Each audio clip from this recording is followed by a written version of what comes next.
We Johnny's welcome to world-famous cat psychologist Lars Langenbrunner.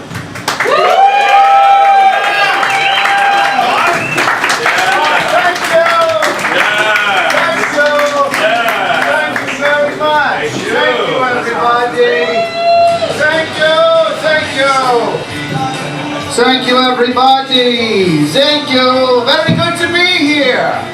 Yeah, hi. Yes, you are overcome. It's recognition, for I am Lars Langenbrunner. You know me. I am the famous cat psychologist. And you say, why, Lars, have we not seen you in the public eye recently? Well, you may know the answer to this because I went on Dr. Phil on MDMA. But behind the scenes, he's a pussy. He's so jealous of other doctors, such as myself. So he did what he could to ruin my career. But a constantly consummate innovator is Lars Langenbrunner, and I saw a new niche market I can exploit. Now, we all know Europeans are dynamite at the fairy tales.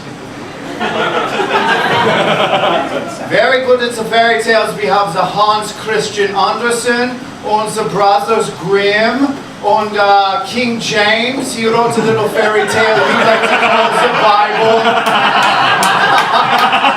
Just kidding, that is some German humor. Yeah, but seriously, I am a devout atheist.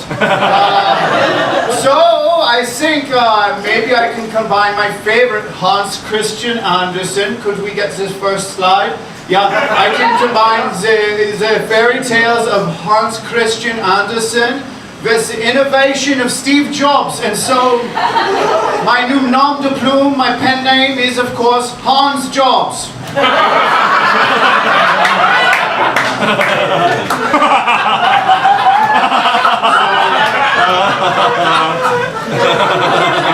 Now, we all know that kids learn from fairy tales because they have this dark lining to them. They are not afraid to murder the children in favor of a strong moral. So, in step with that, I have come up with my new compilation of tales. This is called Die Welt ist verboten, Märchen für Kinder, which in English means the world is forbidden, fairy tales for children. There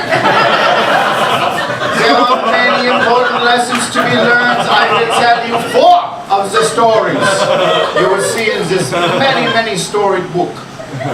First slide. Yes, Elvira Reise. This is the moose of many charms. This moose lures kids into the forest with promises of grilled cheeses and other comfort food. There he stomps them to death and takes their bones to add to his fort. But 2 clever kinder lures this moose away from his killing grounds with promises of cocaine. They know the hunter in the tree fort in the forest is flourishing with cocaine. And then the hunter kills the moose, but he also kills the children. The lesson is narcs are not cool. That one is dedicated to Dr. Phil. Our next story. Der alte Tupperware-Dame.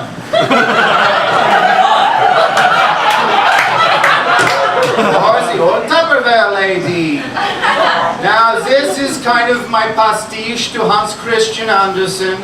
It is like the little matchstick girl in that this lady plies her wares selling Tupperware and Avons throughout the streets of industrial Britain. Until one cold night, the chill sets in.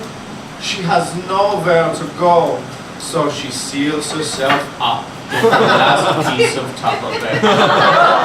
But because she is old and soft-minded, she has forgotten to poke holes in the roof. She dies. On sees her family! Proper happy German ending. Alright, this next slide, let's see this next one.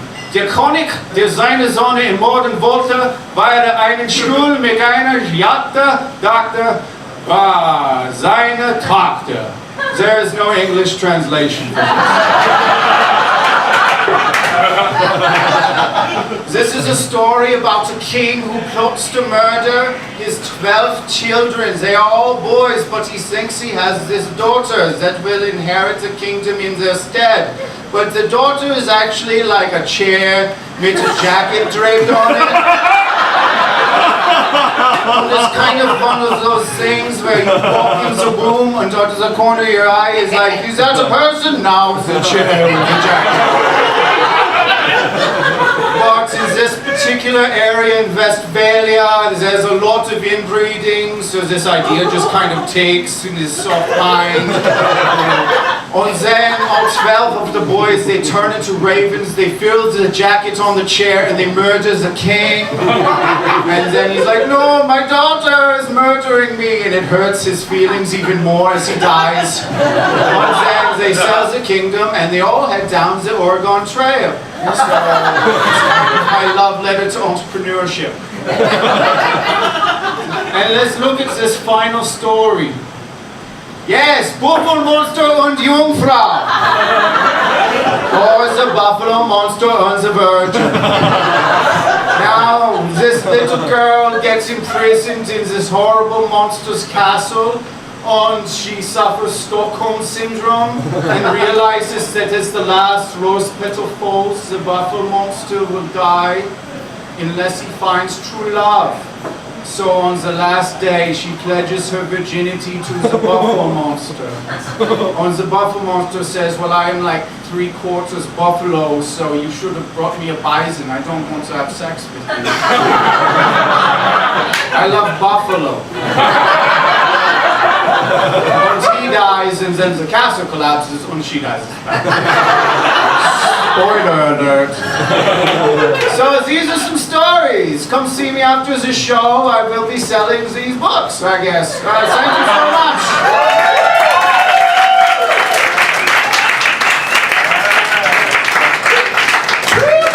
Lars Langenbrunner! Nice uplifting stuff.